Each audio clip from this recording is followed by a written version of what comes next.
వదిలిపెట్టిపోయినట్టు. ఈరోజు ఏమిటంటే మధ్యలో రికార్డింగ్ అనే దాన్ని కంప్యూటర్ ద్వారా ప్రోగ్రెస్గా పెడితే రికార్డింగ్ జరిగినప్పుడు మళ్ళీ మనం దాన్ని దేంట్లోకైనా పంపి మళ్ళా ఛానల్లో దీనిలలో వినొచ్చు. అది చాలా బాగుంది కానీ మళ్ళా మనం వినేకి ఇంతకుముందులాగా కార్యక్రమం వచ్చినప్పుడు వింటూ ఉంటిమి అని నిన్న ఆమె మెసేజ్ పెట్టింది. ఎవరు మన అరుంధతి రామకృష్ణ.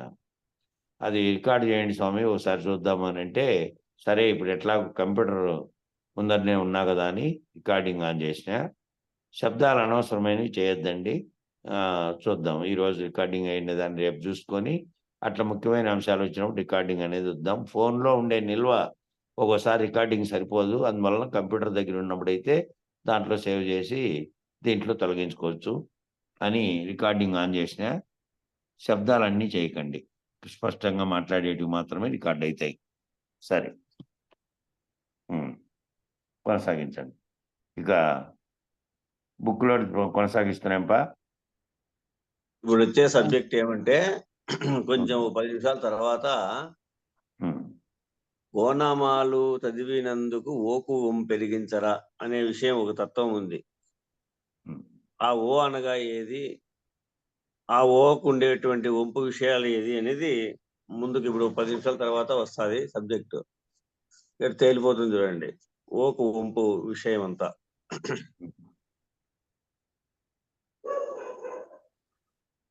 సరే, సైలెంట్గా ఉండండి. ఒక రాక్షసుని యొక్క విచారం చెప్తున్నాడు. ఇది యోగ వాసిష్టంలోని కథల్లోది ఒకటి. ఒక రాక్షసుడు తన యొక్క స్వరూపాన్నే 4 స్వరూపాలుగా చేసి, వాళ్లకు మనసు లేని వారిగా చేసి తన స్వరూపాన్నే 4 ప్రతిరూపాలుగా మార్చి, ఆ 4 ప్రతిరూపాలకు మనసు లేని వారిగా చేసి వాళ్ళని కీలుబొమ్మల్లాగా చేసి, రోబోల్లాగా చేసి, ఆ రాక్షసుడు తన సంకల్పం చేత ఆ 4 కూడా 4 దిక్కులకు పంపించి యుద్ధములు చేయిస్తూ నడిపిస్తాడు యుద్ధాన్ని. వాళ్ళకు సొంత మనసు లేకపోవడం చేత వాళ్ళకు జాలి దయ ఏమీ ఉండవు. సొంత మనసు లేదు కాబట్టి వీని యొక్క సంకల్పాన్ని బట్టి, అసలైన రాక్షసుని యొక్క సంకల్పాన్ని బట్టి 4 ప్రతిరూపాలుగా ఉన్న రాక్షసులు వ్యవహరిస్తారు కాబట్టి వాళ్ళకు మనసు లేదు కాబట్టి ప్రత్యేకంగా జాలి ఏమీ ఉండవు. ఆ రాక్షసుడి పేరే శంబరాసు. అతని శక్తి శంబర శక్తి, అంటే మాయాశక్తి. అంటే తానే మరో 4 అభివ్యక్తమైనాడు. మనసంతా తన దగ్గర పెట్టుకొని మిగిలిన 4 మనసు లేకుండా పంపించాడు. ఇది యోగ వాసిష్ట కథ. దీంట్లో ఏం చెప్పారు యోగ వాసిష్ట కథ? అట్లా దాన్ని పోల్చి ఇక్కడ ఏం చెప్తున్నాడంటే, అలాగే బ్రహ్మ జగత్తుగా, జీవుడుగా, ఈశ్వరుడుగా అభివ్యక్తమయ్యాడు.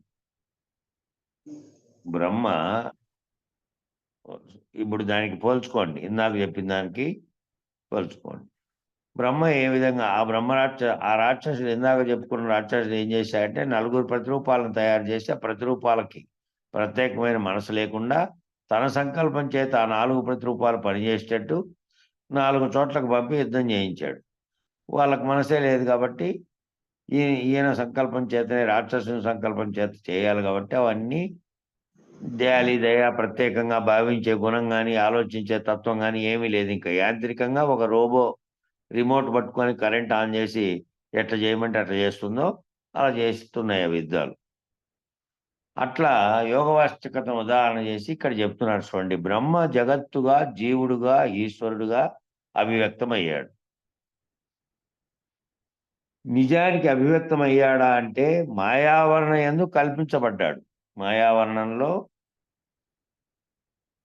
ఓ జగత్తుగాను, జీవుడుగా, ఈశ్వరుడుగా బ్రహ్మే అభివ్యక్తమయ్యాడు. నిజానికి అయినాడా అంటే మాయావరణ యందు కల్పించబడ్డాడు. మాయావరణ యందు ఉన్నట్టుగా కల్పించబడ్డాడు.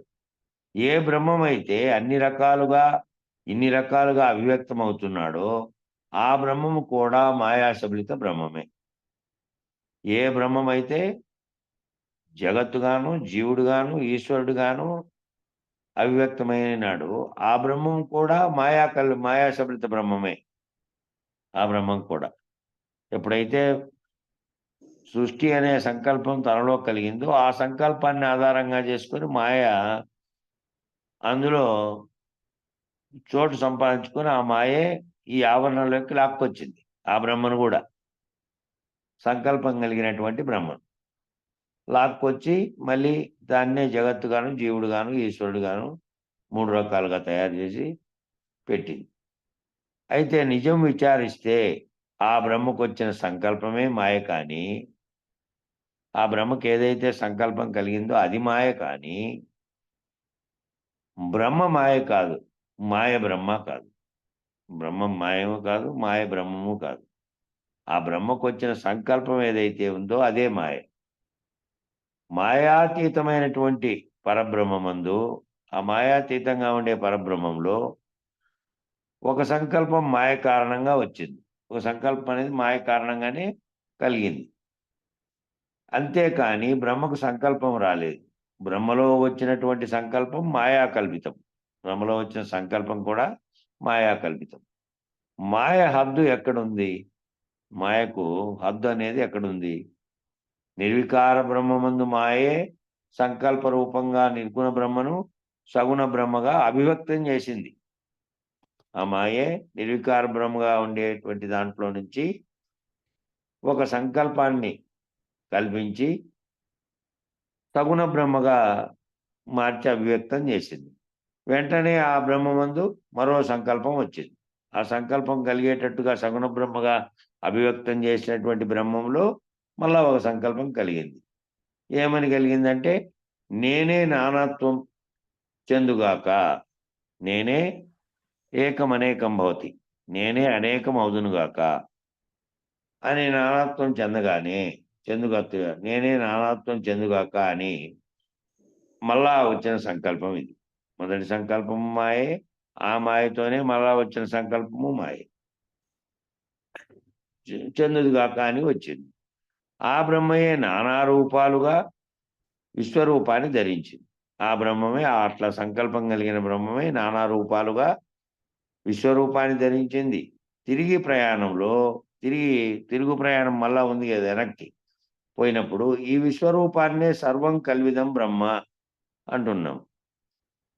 ఈ విశ్వరూపం అంతా కూడా మళ్ళా తిరుగు ప్రయాణంలో సర్వము కల్పించబడిందే. ఇది సర్వము కూడా మళ్ళీ దాంట్లోకి లీనమయ్యేదేనండి. తిరుగు ప్రయాణంలో విశ్వరూపుడయ్యాడు. తిరుగు ప్రయాణంలో మళ్ళా విశ్వరూపుడయ్యాడు. ఆ రూపంతో తాదాత్మ్యం చెందితే తానే విశ్వరూపుడు. ఏ విశ్వమైతే కనపడేటట్టుగా కనపడే జగత్తును రూపం చెందాలని భావించి విశ్వరూపాన్ని ధరించాడో, నానా రూపాలుగా విశ్వరూపాన్ని బ్రహ్మ ఆ ధరించినటువంటి ఇది తిరుగు ప్రయాణంలో ఆ విశ్వరూపంతో తాదాత్మ్యం చెందితే గనక తానే విశ్వరూపుడు. ఆ విశ్వరూపము నుండి కూడా తాదాత్మ్యత విడివడితే, ఆ విశ్వరూపంతో తాదాత్మ్యం చెందకుండా విడివడితే, సంకల్పరహితుడైతే తాను ఈ విధంగా కావాలి ఏకమనేకమని, తర్వాత సకల ప్రకృతిలో ఉన్నటువంటి సర్వంగా తాను విశ్వరూపంగా కనపడేటువంటి భావంగా విడివడితే, ఆ భావంలో నుంచి సంకల్పం నుంచి విడివడితే తాను పరబ్రహ్మ. మళ్ళీ విశ్వంతో తాదాత్మ్యం చెందకుండా విడివడితే పరబ్రహ్మ.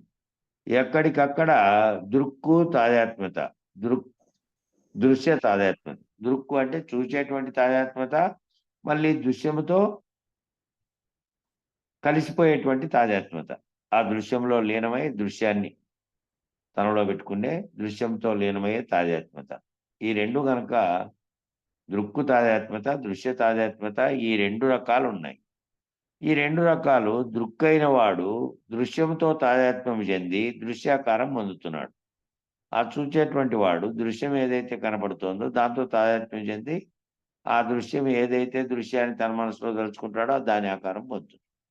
కానీ తాదాత్మ్యత లేకుంటే, దానితో గనక తాదాత్మ్యం చెందకుండా ఉంటే దృక్కు కూడా లేదు, అప్పుడు దృక్ అనేది పరబ్రహ్మమే.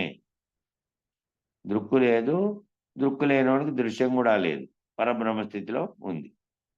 ఆ దృక్కు స్ఫురణ కూడా నిర్వికల్పమైతే, ఈ దృక్కు కలగాలనే స్ఫురణ కూడా ఎప్పుడైతే కలిగిందో, ఆ కలిగిండే దృక్కు అనే స్ఫురణ కూడా నిర్వికల్పమైతే, ఏ కల్పములు లేకుండా నిర్వికల్పం అయిపోతే, ఆ పరబ్రహ్మయే అచల పరిపూర్ణ పరబ్రహ్మం. నిర్వికల్పంగా అయితే ఆ పరబ్రహ్మం కూడా దాంట్లో దృక్ అనేది కూడా ఏర్పడకుండా సంకల్పాలకు కారణమైనది నిర్వికల్పమైతే, ఆ పరబ్రహ్మయే అచల పరిపూర్ణ పరబ్రహ్మం. తాను వస్తువు కూడా ఇంతకాలం తాను ఆధారం అని పొరపాటు పడ్డాం. తాడు వస్తువుకు తాడనే వస్తువు కూడా ఇంతకాలం తాడు ఆధారమని పొరపాటు పడ్డాం. ఇప్పుడు తాడు ఆధారం కాదు, అధిష్టానం. అధిష్టానం అనే పదాన్ని ఎందుకు వాడారు అనే దాన్ని చెప్పుకొచ్చాం ఇప్పటిదాకా. అప్పుడు అది దాని ఆధారంగా అది ఉంటే ఆధారం ఆ వస్తువును చూసి ఆ వస్తువును భ్రాంతి చెంది అది అనుకున్నాం. ఇంతకాలం పొరపాటు పడ్డాం అది ఆధారమని. ఇప్పుడు తాడు ఆధారం కాదు, అదే అధిష్టానం. అధిష్టానమే అదయి ఉంది, దాన్ని భ్రమింపజేసి భ్రమించినావు. అధిష్టానం అనే పదాన్ని ఎందుకు వాడారంటే అనే దానికి చెప్పుకొచ్చాము. ఇప్పటిదాకా చెప్పినది అధిష్టానం అనే పదం ఎందుకు వాడామంటే, అదే నువ్వు భావించినటువంటి స్థితిలో అది ఆధారంగా కాకుండా అదే నీది ఏ విధంగా భ్రమింపజేసిందో, అది తాడు కనపడకుండా విచారణ లేకుండా ఉన్నప్పుడు, దాన్ని తెలుసుకోకుండా ఉన్నప్పుడు, ఆ తాడు అనేది తర్వాత తాడనేదే ఇంకో రూపంగా భ్రమింపజేసింది. అట్లా విచారం తర్వాత ఇక భ్రమింపజేసేది లేదు. ఈ అధిష్టానం అనే పదాన్ని ఎందుకు ఈ విధంగా అంటే, ఇదే ఆధారంగా కాకుండా ఇదే భ్రమింపజేసి భ్రమలోకి తాను పోయింది. కాబట్టి అది విచారణ చేత తొలగిపోతే ఆ భ్రమ కూడా లేకపోతే ఆ అధిష్టానం అనేది కూడా లేదు ఇంకా. అది కూడా భ్రమ చెందినటువంటి వస్తువే అది అధిష్టానంగా ఉండేది. ఇక అది లేనకుండా ఉండేటువంటి దాని గురించి ఇప్పుడు దాకా దాని గురించి చెప్పుకొని వచ్చాం. ఇంకా ప్రణవ ప్రకరణంలోకి పోయినాడు. ప్రణవ ప్రకరణము మొదట ఓం అనే దాంట్లో ఇది ముఖ్యమైనటువంటి ప్రణవ ప్రకరణం అనేది ఆ మొదట సృష్టికి కారణమైనటువంటి ఓం అనే శబ్దంలోంచే సర్వము ఏ విధంగా కలిగింది అనే దాని విచారణలో ఇక్కడ ఓం అనేదేమో దాని పేరు ప్రణవ ప్రకరణం. ప్రణవ శబ్దం అనేది ఓం. ఇక్కడ ఓం బొమ్మలో 1, 2, 3, 4, 5 అంకెలు వేశాం. బొమ్మ ఉంది, బుక్ ఉండే వాళ్ళైతే చూసుకోవచ్చు. బుక్ లేని వాళ్ళైతే ఓ అని ఇట్లా దీర్ఘం ఇచ్చిన చోట మొదటిది 1, మధ్యలో 2, మళ్ళీ ఇక్కడ ఓ కింద వంపులు తిరిగిన చోట 3, 4, ఇక 5వదేమో పక్కన ఉన్నటువంటి 0. 5 అంకెలు వేశారు. శ్లోకం ప్రథమం తారకం చైవ ద్వితీయం దంద ముచ్యతే, తృతీయం కుండలాకారం, చతుర్థం చ అర్ధచంద్రికం, పంచమం బిందు సంయుక్తం, ఓం ఇది జ్యోతి స్వరూపం అని శ్లోకాన్ని ఉదహరించినారు. ఇక్కడ ప్రథమం తారకం చైవ అంటే తారకం అంటే తరింపజేసేది అని ఒక అర్థం. ఇక్కడ 1 అంకె దగ్గర ఓం బొమ్మ చూస్తే ఒక అర్ధచంద్రాకారంగా గొడుగులాగా ఉంటుంది. ఆ ఓంలో పైన ఉన్నటువంటి ఓ రాసే చోట మొదలుపెట్టే చోట ఇట్లా గొడుగులాగా కిందికి వచ్చింటుంది. కిందికి గీత వచ్చి మళ్ళీ కింద 2 వంపులు వస్తాయి. అది ప్రథమం తారకం చైవ అంటే తారకం అంటే తరింపజేసేదని అర్థమైతే, ఇక్కడ 1 దగ్గర ఓం అనే బొమ్మ చూస్తే ఒక అర్ధచంద్రాకారంగా గొడుగులాగా ఉంటుంది. ద్వితీయం దండముచ్యతే, చా ఉండాలి లేడా, కాబడింది తప్పు. ద్వితీయం దండముచ్యతే అంటే 2 అంకె దగ్గర నిట్ట నిలువుగా గీత దండంలాగా ఒక కర్రలాగా ఉంటుంది. అరే చక్కగా వచ్చింది కదా ఓపు. అది దండంలాగా కర్రలాగా ఉంటుంది 2 అనే అంకె దగ్గర. తృతీయం కుండలాకారం. మూడోది అయినటువంటి మూడో బొమ్మ ఇచ్చినటువంటి కుండలాకారం అంటే ఇక్కడ ఒక కుండకు అడుగున అటు నుంచి ఇటువైపు దాకా రౌండ్‌గా ఎట్లా వచ్చిందో అడుగు అట్లా ఓకి కింద వైపు 2 వచ్చినాయి. 2 కుండలాకారంగా. కుండలాకారంగా అంటే 3 దగ్గర చూస్తే కుండలాకారంగా కుండకు ఏ కర్వ్ ఉంటుందో, కర్వ్ అంటే వంపు తెలుగులో. ఏ వంపు అయితే ఉంటుందో ఆ వంపు ఆ కర్వ్ దగ్గర 3 దగ్గర ఉంది. కుండలాగా కింద. ఇక చతుర్థంచ అర్ధచంద్రికం. చతుర్థంచ అర్ధచంద్రికం అంటే 4 దగ్గరేమో చంద్రుడు పూర్ణచంద్రుడి పైన సగం తీసివేస్తే అర్ధచంద్రాకారం ఉన్నది.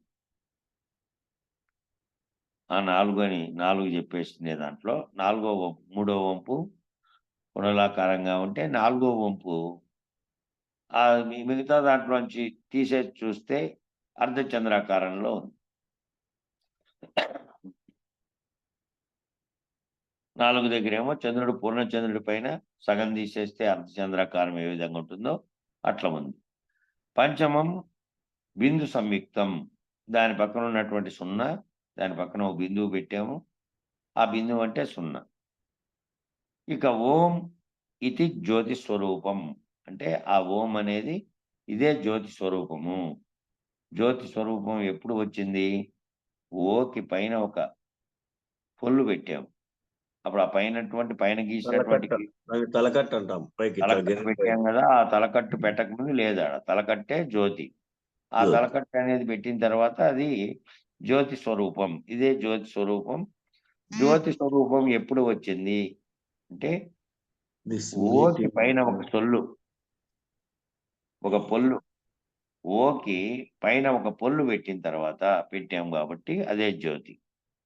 ఆ ఓకి పైన పొల్లుకు అంకె వేయలేదు. పొల్లు లేదు. 1, 2, 3, 4, 5 చెప్పినప్పుడు పొల్లు చెప్పలేదు. అదే జ్యోతి స్వరూపం. ఈ జ్యోతి స్వరూపమే ప్రణవం. ప్రణవానికి ఓంకారానికి ఏమిటి తేడా? ప్రణవానికి ఓంకారానికి ఏమిటి తేడా? అంటే ఓంకారం యొక్క అవ్యక్త స్థితే ప్రణవం. ప్రణవం అనేది శబ్దంగా ఉంది. ఆ శబ్దముకు ఈ ఓం అనే అక్షరాలు ఓంకారం యొక్క అవ్యక్త స్థితిగా ఉంది ఆ ప్రణవం అనేది. ప్రణవం యొక్క వ్యక్త స్థితే ఓంకారం. ఆ ప్రణవం అనే శబ్దం యొక్క వ్యక్త స్థితి, వ్యక్తం కాకుండా ఉన్నప్పుడు అట్లుంది. వ్యక్తమైన తర్వాత ఓంకారం అనే శబ్దమే ఓంకారంగా అకార, ఉకార, మకార మాతృకలతో కలిసి ఉంది. ప్రణవం దగ్గర ఏ మాతృక లేదు. ప్రణవం స్థితిలో అది అవ్యక్తంగా ఉన్నప్పుడు, ఓం అనేది శబ్దం వ్యక్తం కాకుండా ఉన్నప్పుడు ఏ రకమైనటువంటి మాతృక లేదప్పుడు. మాతృకలు కూడి శబ్దంతో వ్యక్తమైన తర్వాత అకారము, ఉకారము, మకారం అనేటివి ఆ 3 మాతృకల చేత శబ్దం వినపడిందది. ఏ మాతృక కాని ప్రణవమేమో అమాతృక. ప్రణవ రూపంలో ఉన్నప్పుడేమో మాతృక కాదది. ఒక రకంగా అమాతృక ప్రణవం ఏమిటంటే, ఒక రకంగా మాతృకలతో కూడనటువంటి ప్రణవం ఏంది అంటే నాదం. కేవలం నాదం అంటే శబ్దం. శబ్దం యొక్క అవ్యక్త స్థితి ప్రణవం. ఆ శబ్దం ఏదైతే బయటకొచ్చిందో, బయటకొచ్చిన తర్వాత మాతృకలతో కూడి ఒక రకమైనటువంటి రూపం ఏర్పడినట్టు దానికి. ఒక రకమైన శబ్దం, అర్థవంతమైన శబ్దం. అంతకుముందు ఏమైంది? అవ్యక్త స్థితిగా నాదం కేవల శబ్దంగా అవ్యక్త స్థితిలో ఉంది ప్రణవం. ఓం యొక్క అవ్యక్త స్థితి ప్రణవం. నిశ్శబ్దమే శబ్దంగా మారిందా? అంటే నిశ్శబ్దంగా ఉండగా, నిశ్శబ్దంగా అంటే ఓం అనే ప్రణవనాదం అనేది మొదటి శబ్దం కాబట్టి, ఆ మొదటి శబ్దం లేనప్పుడు అంతకుముందు అంతటా నిశ్శబ్దమే ఉండాలి గదా! అంతటా నిశ్శబ్దం ఉండి, ఆ నిశ్శబ్దమందు నిశ్శబ్దమే నిశ్శబ్దంగా ఉండగా, ఉండేది నిశ్శబ్దంగా ఉండగా శబ్దాలు వచ్చినాయా? ఈ శబ్దాలనేటివి వచ్చినాయా? నిశ్శబ్దమే శబ్దంగా మారిందా? లేదా నిశ్శబ్దమే నిశ్శబ్దంగా ఉండగా శబ్దాలొచ్చాయా? మీరందరూ ఆలోచించండి. నిశ్శబ్దంగా ఉండగా నిశ్శబ్దమందు కొన్ని శబ్దములు వచ్చి ఆ శబ్దములే ఆగిపోయినవా? ఆ శబ్దములే వచ్చి ఆగిపోయినాయా? లేదా ఎప్పుడూ నిశ్శబ్దమే రాజ్యమేలుతోంది? ఎప్పుడూ నిశ్శబ్దమే రాజ్యమేలుతోంది. అప్పుడు సృష్టి లేదు.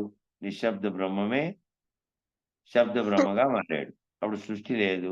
సృష్టి లేకముందు నిశ్శబ్దమే ఎప్పుడూ నిశ్శబ్దమే రాజ్యమేలుతోంది. అప్పుడు సృష్టి లేదు. నిశ్శబ్ద బ్రహ్మమే శబ్ద బ్రహ్మగా మారాడు. నిశ్శబ్ద బ్రహ్మం శబ్ద బ్రహ్మగా మారాడు. ఆ శబ్దము ప్రథమంగా వచ్చినటువంటి నిశ్శబ్దంగా ప్రణవ రూపంలో శబ్దం కాకుండా ఉన్నటువంటి ఓం అనే ప్రణవాకారమే శబ్ద రూపంగా మారిన తర్వాత ఓంగా అకార ఉకార మాతృకలతో కూడి అయింది. అంతకుముందు మాతృకలు కూడా లేవు. నిశ్శబ్ద బ్రహ్మమే ఏమైందంటే శబ్ద బ్రహ్మగా మారాడు. అంటే శబ్దము నిశ్శబ్ద బ్రహ్మయందు అవ్యక్తంగా ఉన్నది. అంటే శబ్దం అనేది నిశ్శబ్ద బ్రహ్మయందు కూడా అవ్యక్తంగా ఉంది ఆ శబ్దం. అప్పుడు నిశ్శబ్ద బ్రహ్మ నుండి శబ్దం వ్యక్తమైంది. నిశ్శబ్ద బ్రహ్మ నుండి శబ్దము వ్యక్తం కాకుండా ఉన్నటువంటి స్థితిలోంచి వ్యక్తమైంది. శబ్దం ఏ రకంగా ఉంది అంటే ఆ, ఆ, ఆ అని వ్యక్తమైంది ఫస్ట్. నోరు సున్నా ఆకారంలో పెడితే ఊ, ఊ, ఊ అని వ్యక్తమైంది. పెదవులు 2 మూస్తే అని వ్యక్తమైంది. ఆ ఓం అనేది ఆ యకారము, ఉకారము, మకారం అనే 3 శబ్దాలు ఏ విధంగా వచ్చినాయి అనే దానికి చెప్తున్నాడు చూడండి. ఏమని చెప్తున్నాడంటే ముందు ఆ అనేది వ్యక్తమైందంటే నోరు ముందు తెరుస్తానే ఫస్ట్ వచ్చే శబ్దం ఆ. తెరుస్తానే ఏమైంది శబ్దం అంటే ఆ అనే శబ్దం వచ్చింది. నోరు సున్నా ఆకారంలో పెడితే రౌండ్‌గా పెడితే ఊ అనేది వచ్చింది. ఊ అని. పెదవులు 2 మూస్తే మళ్ళీ ఆ పెదవులు తెరుచుకున్నటువంటి పెదవులు మూస్తే అనే శబ్దం వ్యక్తమైంది. ఈ 3 శబ్దాలు కలిస్తే ఈ 3 ఆకారము, ఉకారము, మకారం.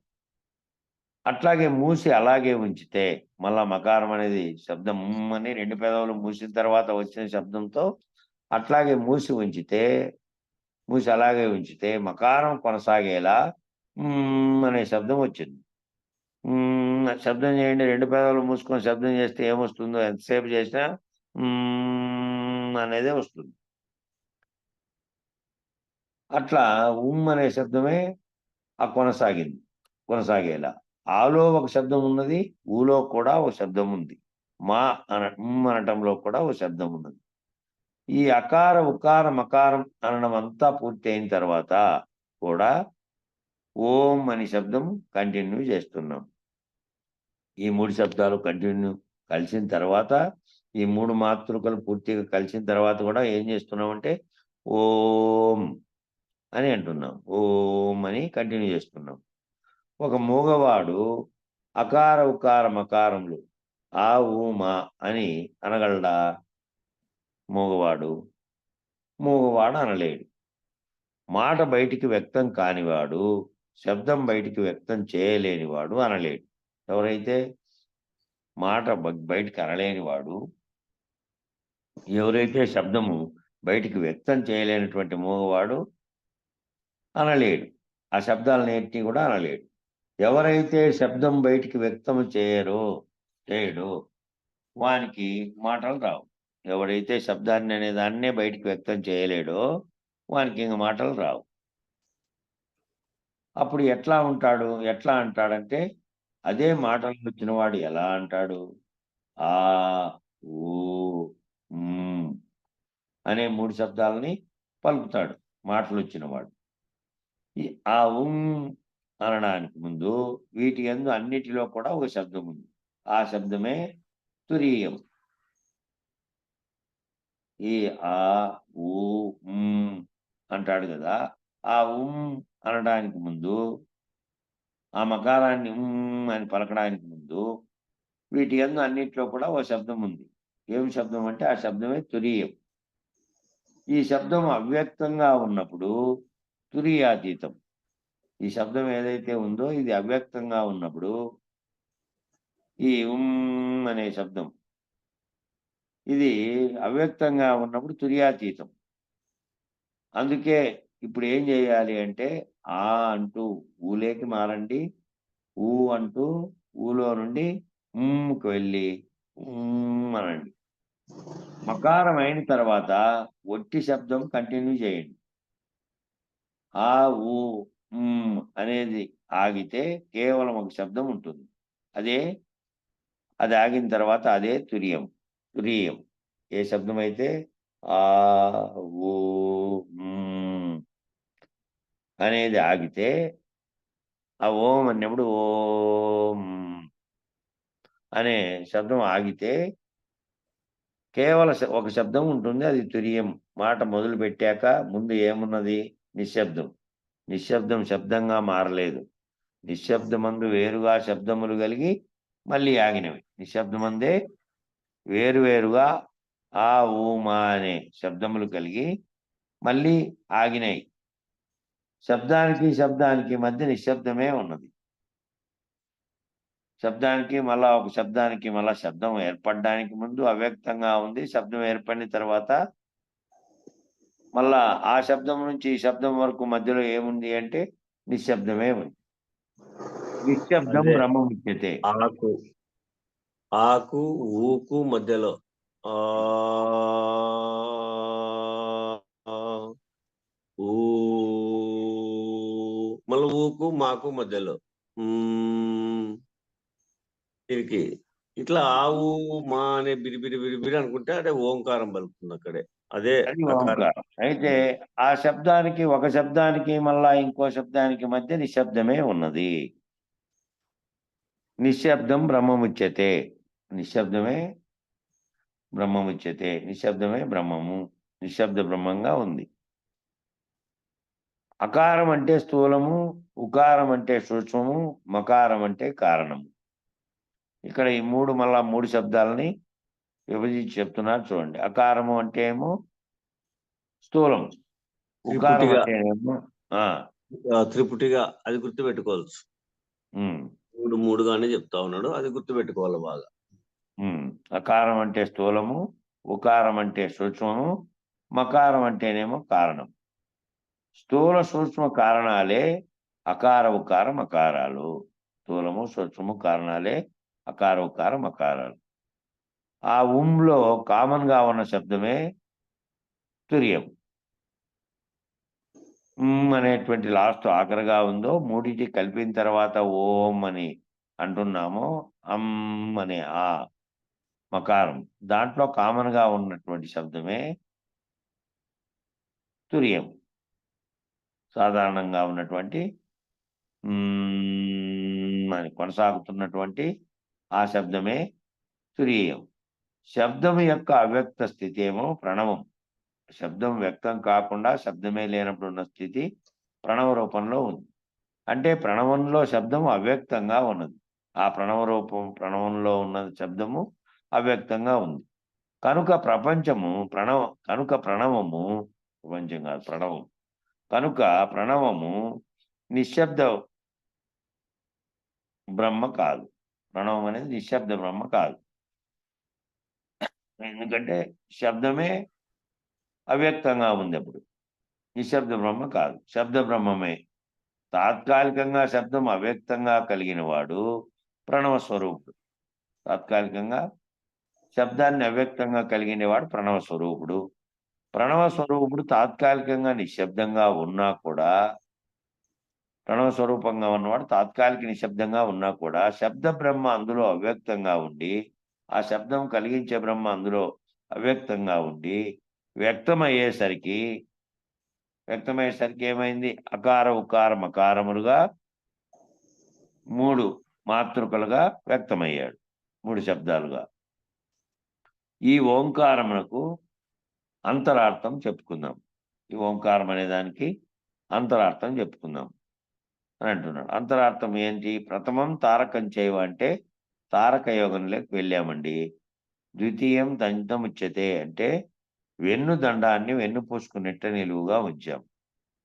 వెన్నుపూస అనేది ఈవిడి ఓంకారంలో ఆ ఓలో పైన ఓం పైన తర్వాత కిందికి వచ్చింది కదా పుల్లలాగా చక్కగా. నీ శరీరం అదంతా నీ శరీరం. ఆ పొల్లు ఓంకారము, అదే ప్రణవాక్షరము, పైన తలకట్టు ఇచ్చిండేది.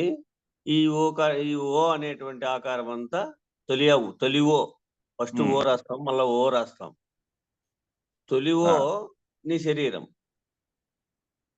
ఇది మళ్ళా దాని పైన తలకట్టించిండేదే నీ చైతన్యం. అదే ఓంకారం.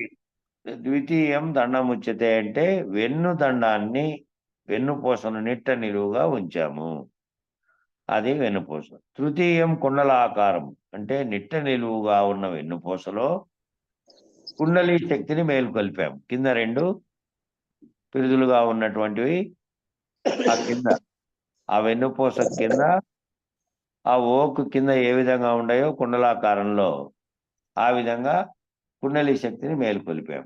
మూలాధారం నుండి, మూలాధారం కింద ఉన్నటువంటి మూలాధారం అక్కడుంది. ఆ 2 వైపులా దానికి కుండలాకారంలో పిరుదులున్నాయి. అక్కడి నుంచి పైకి కదా. కాబట్టి అక్కడి నుంచి పైకి వెన్నుపూసలుగా చెప్పినటువంటి ఆ దండం ఉంది. ఇక తృతీయం కుండలాకారంలో నిట్ట నిలువుగా ఉన్న పూసలో కుండలిని శక్తిని మేలుకొల్పాం. మూలాధారం నుండి పైకి ప్రయాణం చేస్తున్నాం. ఇక చతుర్థం అర్ధచంద్రికం అంటే సహస్రారం పైన ద్వాదశాంతమున ఒక చంద్రకళాస్థానం ఉన్నది. ఆ చంద్రకళాస్థానమే అర్ధచంద్రిక. అర్ధచంద్రికం అంటే సహస్రారం మీద పైన ద్వాదశాంతమైన ఒక చంద్రకళ స్థానం ఉంది. ఆ అర్ధచంద్రాకారం కింద చెప్పినటువంటి కుండలాకారం నుంచి పక్కకు విడివడితే ఇట్లా ఓకు 2 ఉన్నాయి కదా, 2 వంపులు. ఆ అదే రెండో హృదయస్థానం. అదే తానుండే హృదయస్థానం. ఆ రెండో అర్ధచంద్రాకారంగా ఉన్నది. ఆ రెండో అర్ధచంద్రాకారమే సహస్రారం పైన ద్వాదశాంతమున ఒక చంద్రకళా స్థానం ఉంది. ఆ చంద్రకళా స్థానమే అర్ధచంద్రిక అనేది, చంద్రకళా స్థానం. ఈ కళలన్నీ కనపడడానికి కారణమైతండి ఇది. పంచమం బిందు సంయుక్తం. ఐదోది ఏంటి అంటే పంచమం. ఐదోది ఇందులో బిందు సంయుక్తం అంటే సున్నతో కూడినది. పక్కన సున్న పెట్టారు కదా బిందువు.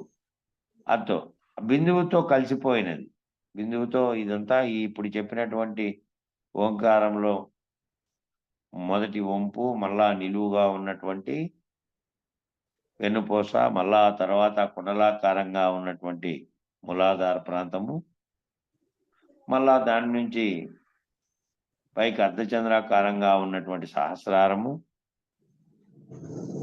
ఇక ఈ అన్ని కూడినటువంటి ఒక అక్షరానికి పక్కన సున్న పెడితే బిందువు. పంచమం బిందు సంయుక్తం, బిందువుతో కలిసిపోయింది. బిందువుతో కలవడం వలన ఏమైంది అంటే అర్ధనారీశ్వరి ఇది యొక్క దర్శనం జరిగింది. ఆ బిందువుతో కలిసిపోయిన తర్వాత అర్ధనారీశ్వరి దర్శనం. శివుడు పార్వతి అనగా ప్రకృతి పురుషుల కలయికగా ఉన్నట్టు. బిందువుతో కలిపి చదువు, బిందువుతో కలిపి పలుకు. ఇప్పుడు ఓం ఓ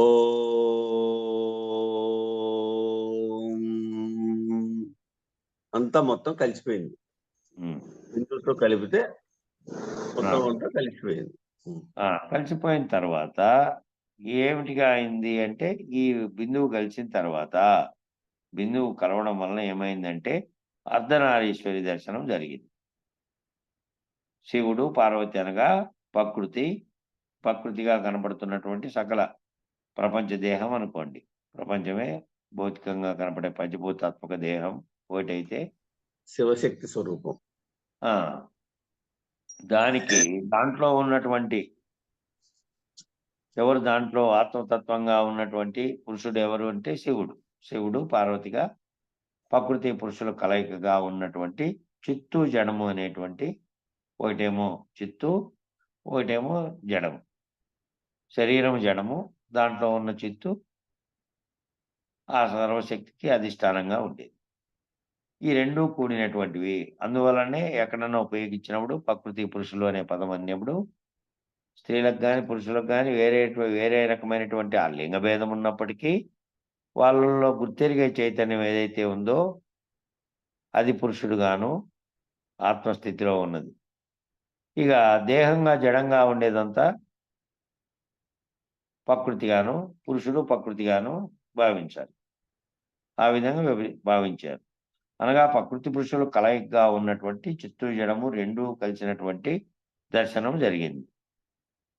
ఆ రెండు కలిసిన తర్వాత ఓంకారం రూపంలో ఓ మాదిరిగా వచ్చింది. ఓంకారం రూపంలో ఓ మాదిరిగా ఈ మాదిరిగా వచ్చింది. ఓంకారం రూపంలో ఓంకారం అనేది ఏ రూపంలో మనం రాసిన తర్వాత కనబడిందో దానికి ఈ మాదిరిగా వచ్చింది. మళ్ళీ ఓకి పొల్లుగా ఉన్నది ఏదో. మళ్ళీ ఈ రూపం కలిగిన తర్వాత ఓం అనే స్వరూపం బిందువుతో కూడిన తర్వాత ప్రకృతి పురుషులుగా, శివపార్వతులుగా అన్న తరువాత ఇంకా ఓం అనే అక్షరంలో ఇంకొకటి పైన పొల్లు అనేది వివరించలేదు కాబట్టి ఆ పొల్లు ఏదైతే ఉందో అదే జ్యోతి. అదే ప్రకాశిస్తున్నటువంటి జ్యోతి. ఆ పొల్లు తారక యోగంలో ప్రవేశించి వెన్నుపూసను నిట్ట నిలువుగా దండలాగా పెట్టి లోపల కుండలీ శక్తిని జాగరణ చేసుకొని సహస్రారం దాకా ప్రయాణం చేసి అర్ధనారీశ్వరుని దర్శించి చంద్రకళా స్థానానికి వెళ్ళి జ్యోతి దర్శనం చేసుకోవాలి. తారక యోగంలో ఈ కుండలిని అనే దాంతో ధ్యానంలో కూర్చొని ఎవరైతే సహస్రారంలో కమ్మెన చేసి దాన్ని తెలుసుకుంటారో దాని గురించి ఈ జ్యోతి దర్శనం తెలుసుకోవడానికి అట్లా పోవాలి అని వివరించారు.